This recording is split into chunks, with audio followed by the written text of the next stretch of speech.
Bonjour, bienvenue dans le Petit Journal. On ne peut pas venir à l'Alpe d'Huez sans lui rendre visite. Piétons ou skieurs, le Pic Blanc attire les foules.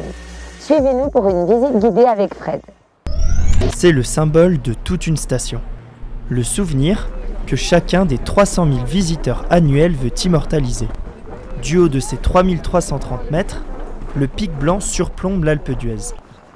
Chaque semaine, des visites guidées sont organisées pour faire découvrir un panorama à couper le souffle, classé 3 étoiles au guide Michelin. Alors ce qui est sympathique, surtout par une belle journée d'hiver comme aujourd'hui, c'est que quand la vue est dégagée, on voit environ 1/5 de la France, avec des vues au sud sur le mont Ventoux.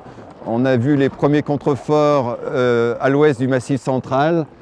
On voit des sommets même en Italie, comme le mont Viso au fond. Et bien d'autres sommets, comme la Meige, les Grandes Jorasses et évidemment le Mont Blanc. En plus d'être le point culminant de la station depuis la construction du téléphérique en 1963, le Pic Blanc est aussi le point de départ des pistes les plus mythiques. La Sarenne, longue de 16 km, et le tunnel, qui présente une inclinaison de 70%. Avec cette visite guidée, les visiteurs en prennent plein les yeux, mais ont aussi l'occasion de perfectionner leur culture alpine. De combien les Alpes poussent environ? How many centimeters? Environ 10 cm, mais tous les combien? Non, tous les 100 ans. Mais le Pic Blanc n'est que le 3e plus haut sommet du massif des Grandes Rousses. Il est dépassé par le pic de l'Étendard, mais surtout le Pic Bail, qui culmine à 3465 mètres.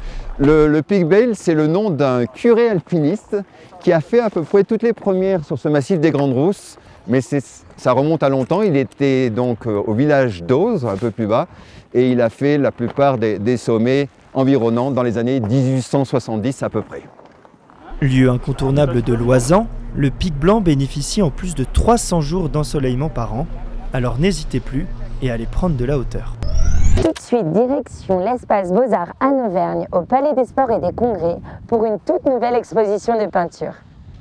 Un grand bol d'air frais, c'est ce que voulait offrir l'artiste Anna Kossia avec son exposition Oxygène, présente pendant 2 semaines au musée de l'Alpe d'Huez. C'est un réflexe qu'on a depuis l'enfance, dès qu'on arrive dans ce monde, on remplit nos poumons d'oxygène pour vivre. Et parfois, on a aussi besoin de changer d'air. On dit souvent respire. La bouffée d'oxygène d'Anna Kossia, c'est la peinture qui lui a apporté, grâce au hasard et à une amie. C'est une amie qui m'a invitée à son club de peinture en 2017-2018. Et c'est elle aussi qui m'a inscrite à ma première exposition. Donc première exposition en 2018 et premier prix. Je me suis dit que c'était peut-être un signe. Un signe prémonitoire. 1 an plus tard, Anna Kossia remporte 2 récompenses internationales lors d'un concours à Rome, avant de voir l'une de ses toiles projetée à Manhattan en avril 2023.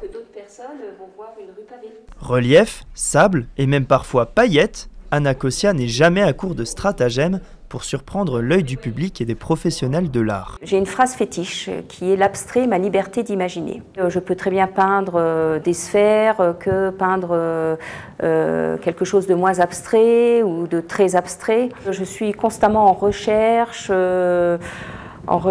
et en test, donc j'expérimente.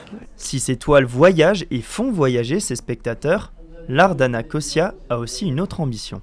Alors, peindre, pour moi, c'est également pouvoir m'exprimer mes doutes, parfois mes questionnements au sujet de la nature, au sujet de notre environnement. L'une de ces toiles alerte notamment sur les conséquences du réchauffement climatique.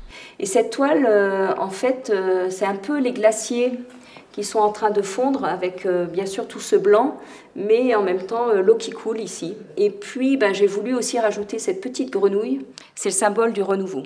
Notre réflexion, notre comportement en tout cas vis-à-vis de la nature doit changer. Peindre pour appeler au changement et à la résilience, faire voyager le spectateur pour mieux le sensibiliser, une mission qu'Anna Kossia compte bien poursuivre dans les années à venir. Bon séjour à l'Alpe d'Huez, on se retrouve bientôt pour un prochain numéro.